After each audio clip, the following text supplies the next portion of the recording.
এখানে গুরুত্বপূর্ণ একটা বিষয় আছে। এখানে অরিজিনাল যে কম্প্রেসারটা, এই কম্প্রেসারে দুটা ক্যাপিলারি মাথা থাকে। একটা থাকে হচ্ছে কম্প্রেসার থেকে ডাইরেক্ট বের হয়। এই যে দেখতে পাচ্ছেন যে এই যে ক্যাপিলারিটা, পুরোটা ক্যাপিলারি, এখানে ক্যাপিলারি ইউজ করা হয়েছে 11 ফিট। অরিজিনাল কম্প্রেসারে ক্যাপিলারি বেশি ইউজ করতে পারে এবং চিকন ক্যাপিলারি ইউজ করতে পারে।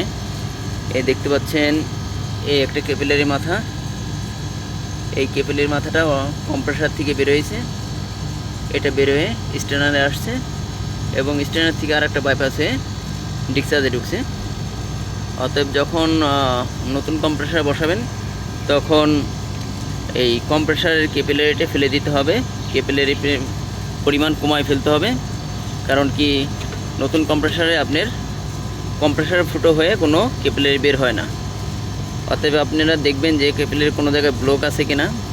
ক্যাপিলারিটি সচল থাকলে পরে এটা সমস্যা ক্লিয়ার হয়ে যাবে আর ঠান্ডা ভালো দেবে।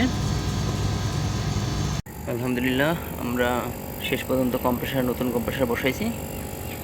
দেখতে পাচ্ছেন নতুন কম্প্রেসার, নতুন স্টেনার এবং নতুন করে ওয়েল্ডিং করা হয়েছে। এই যে দেখতে পাচ্ছেন ওয়েল্ডিং হয়েছে।